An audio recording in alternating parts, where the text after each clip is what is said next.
Legal support Bangladesh চ্যানেলের পক্ষ থেকে সবাইকে স্বাগতম। আমি আছি আপনাদের পাশে অ্যাডভোকেট মোহাম্মদ জাকির হোসাইন। প্রায় সময় অডিয়েন্স থেকে আপনারা আমাদের কাছে জানতে চান যে আপনার বিরুদ্ধে অনেকগুলো মামলা হয়েছে, অর্থাৎ একাধিক মামলা হয়েছে। প্রথমত সামলাবেন কোনটা আগে?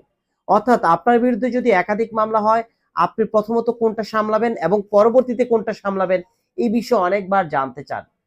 আমি প্রথমে আপনাদেরকে বলতে চাই, কোনো একটা ব্যক্তির বিরুদ্ধে সত্যিকারিতে একাধিক মামলা হয় কিনা, এবং সেকেন্ডলি যদি কোনো একটা ব্যক্তির বিরুদ্ধে একাধিক মামলা হয় সেক্ষেত্রে কোনটাকে আপনি প্রায়োরিটি দিবেন এবং কিভাবে চালাবেন, এবং থার্ডলি আপনি সাকসেস পাওয়ার জন্য দুইটা মামলাকে কিভাবে একসাথে করতে পারবেন, অনেকেই কিন্তু জানতে চান।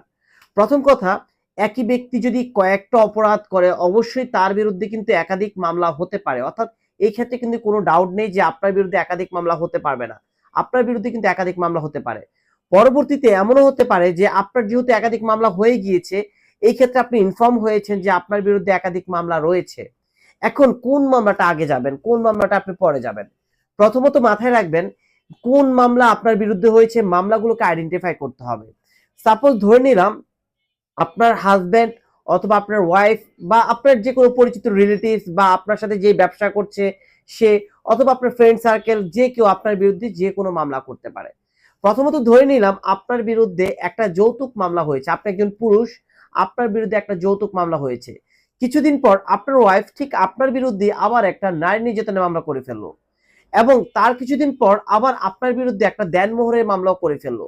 অর্থাৎ এখন দেখেন আপনি একই ব্যক্তি কিন্তু আপনার বিরুদ্ধে বিভিন্ন সময় বিভিন্ন মামলা চলমান এবং মামলা হয়েছে। এই মুহূর্তে আপনি কোন মামলাটা আগে সামলাবেন? প্রথমত মাথায় রাখবেন আপনার বিরুদ্ধে যদি 3টা মামলা হয় বা 4টা মামলা হয় বা অথবা 5টা মামলা হয় অথবা 2টা মামলা হয়, সেই ক্ষেত্রে প্রথমত প্রায়োরিটি দিবেন কোন মামলায় আপনার বিরুদ্ধে ওয়ারেন্ট হয়েছে।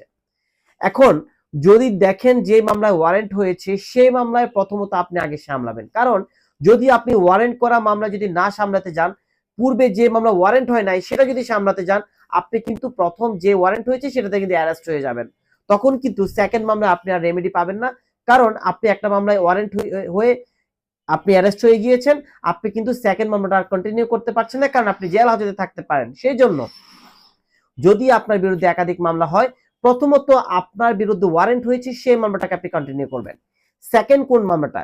সেকেন্ড হলো যে মামলাটা সমন দিয়েছে অথবা তদন্ত আছে অথবা ওয়ারেন্ট হয়ে গিয়েছে, সেই ক্ষেত্রে যদি ওয়ারেন্ট হয় আপনি জামিন নিয়ে নেবেন, যদি সমন দেয় সেক্ষেত্রে ধার্য তারিখে জামিন নেবেন, আর যদি তদন্ত দেয় সেই তদন্ত প্রেক্ষিতে আপনার সকল ডকুমেন্ট সাবমিট করবেন, পরবর্তীতে এই মামলা চালালো কোনো সমস্যা নেই। থার্ডলি হলো যে এই মামলাগুলো থেকে সাকসেস হওয়ার জন্য আপনাকে কি করতে হবে? আপনি যদি মনে করেন যে আপনার বিরুদ্ধে একই এলিগেশনে 2টা মামলা দিয়েছে, মিথ্যে মামলা দিয়েছে, এই 2টা মামলা নিয়ে কিন্তু আপনি চাইলে মহামান্য হাইকোর্টে যেতে পারেন এবং হাইকোর্ট থেকে কোয়াশমেন্ট নিয়ে আসতে পারেন। অর্থাৎ একই ব্যক্তির বিরুদ্ধে যদি একাধিক মামলা হয়, প্রথমত কিন্তু আপনি ওয়ারেন্টের মামলাটা সামলাবেন, পরবর্তীতে ওয়ারেন্ট ছাড়া যে মামলাটা আছে সেই মামলাটা সামলাবেন। তাহলেই দেখবেন যে এই মামলা থেকে আপনার কোনো জটিলতা হবে না, কোনো সমস্যা হবে না, এবং কি উক্ত মামলাগুলো আপনার জেল খাটতে হবে না। এরপরও যদি উক্ত বিষয় নিয়ে কোনো কিছু জানার থাকে অবশ্যই আপনারা আমাদেরকে ইনফর্ম করতে পারেন।